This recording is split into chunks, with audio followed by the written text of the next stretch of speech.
अस्सलाम वालेकुम everyone, I hope you will be doing great. तो आज की इस वीडियो में हम बात करने वाले हैं ट्रिग्नोमेट्रिक फंक्शन के बारे में। ट्रिग्नोमेट्रिक फंक्शन का यूज करते हुए आप किस तरह से अपनी ट्रिग्नोमेट्रिक प्रॉब्लम को सॉल्व कर सकते हैं।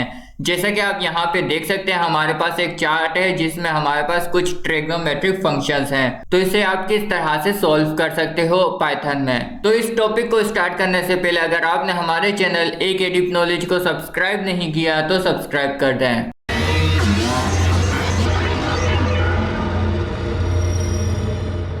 अब हम बात कर लेते हैं कि आपको किस तरह से मैथ मॉड्यूल को इंपोर्ट करना है अपनी फाइल में। जिन्होंने हमारी पिछली वीडियो देखी है तो उनको पता होगा कि किस तरह से आपको मैथ मॉड्यूल को इंपोर्ट करना है अपनी पाइथन फाइल में। मैं यहाँ पे लिख लेता हूँ इंपोर्ट मैथ। तो ऐसा करने से हमारा मैथ मॉड्यूल इंपोर्ट हो जाएगा। और एक और नई चीज़ मैं आपको यहाँ पे दिखाने वाला हूँ।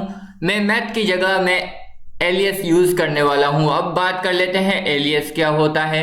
एलियस एक ऐसा टेम्पररी नेम होता है जो कि डिफाइन करता है आपके मॉड्यूल या फंक्शन को। लेट्स सपोज हमारे पास मैथ है, तो मैथ को मैंने एलियस से डिनोट करना है। तो मैं यहाँ पे लिखता हूँ एज एम।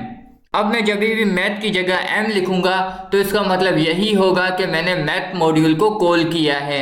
तो सबसे पहले बात कर लेते हैं मैथ मॉड्यूल के साइन फंक्शन के बारे में कि आप किस तरह से साइन फंक्शन का यूज करते हुए आप अपनी मैथमेटिकल प्रॉब्लम सॉल्व कर सकते हैं। तो इसके लिए आपको यहाँ पे लिखना होगा प्रिंट लिखने के बाद आप यहाँ पे लिख सकते हैं एलियस। यहाँ पे आप देख सकते हैं हमने एलियस एम दिया है, तो मैं यहाँ पे लिखूंगा एम डॉट, और जिस भी फंक्शन का आप यूज करना चाहते हैं डॉट के बाद आप वो लिख सकते हैं। तो मैं साइन फंक्शन का यूज करना चाहता हूँ तो इसलिए मैंने साइन लिखा है। तो इस तरह से आपने डिफाइन कर लिया है मैथ मॉड्यूल के साइन फंक्शन को। अब बात कर लेते हैं साइन फंक्शन के अंदर आप कौन सी वैल्यू को पास कर सकते हैं। मैं आपको पहले बता दूं कि साइन फंक्शन के अंदर आप ओनली ऑन रेडियन पास कर सकते हैं। रेडियन के अलावा आप कोई भी वैल्यू पास नहीं कर सकते। लेट्स सपोज अगर आपको 30 डिग्री एंगल पे साइन मालूम करना है तो आप क्या कर सकते हैं। तो 30 डिग्री एंगल को आपको सबसे पहले रेडियन में कन्वर्ट करना होगा। लेट्स सपोज मैं यहाँ पे लिख लेता हूँ ए नाम का एक वेरिएबल, या ऐसा कर लेते हैं यहाँ पे लिख लेते हैं RAD। ठीक है, RAD लिखने के बाद यहाँ पे लिखोगे जिस भी डिग्री को आप कन्वर्ट करना चाहते हैं। तो रेडियन में आप कन्वर्ट करना चाहते हैं तो इस वजह से मैं यहाँ पे लिखने वाला हूँ m डॉट रेडियन। तो इस तरह से आपकी जो डिग्री है वो कन्वर्ट हो जाएगी रेडियन में। अब यहाँ पे आप जो भी वैल्यू देंगे वो कन्वर्ट हो जाएगी रेडियन में, और रेडियन को पास करा दो साइन फंक्शन में। तो मैं यहाँ पे लिख लेता हूँ 30 डिग्री। ठीक है, 30 डिग्री कन्वर्ट हो गई रेडियन में। अब उस रेडियन की वैल्यू को हम पास कर देते हैं साइन फंक्शन के अंदर। तो इस तरह से आप अपनी साइन 30 की वैल्यू मालूम कर सकते हैं। तो मैं इसे रन करके आपको दिखा देता हूँ। आप यहाँ पे देख सकते हैं हमारे पास जो साइन की वैल्यू आई है 0.49। तो ये अप्रोक्स हो जाता है आपके पास 0.5। तो इस तरह से आप साइन की वैल्यू फाइंड कर सकते हैं। अब हम बात कर लेते हैं कोसाइन फंक्शन के बारे में कि आप किस तरह से कोसाइन की वैल्यू मालूम कर सकते हैं। मैंने यहाँ पे इसे कमेंट कर दिया है। कमेंट करने के बाद मैं यहाँ पे लिखूंगा प्रिंट। तो मैं यहाँ पे कोस फंक्शन का यूज कर लेता हूँ और कोस 30 डिग्री पे देख लेते हैं कि क्या आंसर आता है। तो यहाँ पे पास कर देते हैं रेडियन।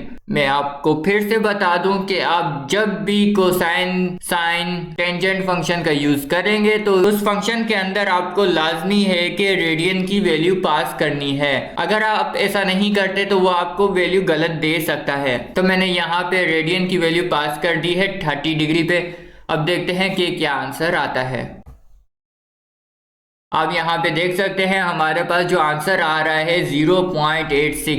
तो ये अप्रोक्स आपका बनता है 0.9। ठीक है, तो इस तरह से आप कोसाइन की वैल्यू भी फाइंड कर सकते हैं। अब हम टेंजेंट 30 डिग्री मालूम कर लेते हैं। तो उसके लिए भी मैं यहाँ पे लिख लेता हूँ प्रिंट। ठीक है, m डॉट टेंजेंट।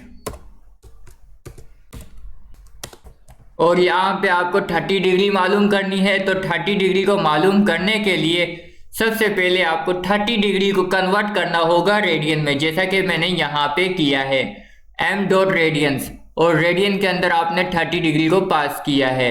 अब जो 30 डिग्री है वो कन्वर्ट हो चुका है रेडियन में और वो स्टोर हो चुका है RAD वेरिएबल में। तो RAD वेरिएबल हमने यहाँ पे पास कर देना है। जैसे ही हमने RAD वेरिएबल टेंजेंट में पास कर दिया तो इसके बाद आपको टेंजेंट 30 डिग्री की वैल्यू मिल जाएगी। अब यहाँ पे देख सकते हैं हमारे पास टेंजेंट 30 जो वैल्यू आई है वो 0.57 आई है। तो इस तरह से आप अपने ट्रिग्नोमेट्रिक प्रॉब्लम सॉल्व कर सकते हो with the help of Python. तो ये था आज का टॉपिक। उम्मीद है आपको पसंद आया होगा। पसंद आया है तो हमारी इस वीडियो को लाइक करें, शेयर करें और हमारे चैनल A के डीप नॉलेज को सब्सक्राइब कर दें। Thanks for watching. Allah Hafiz.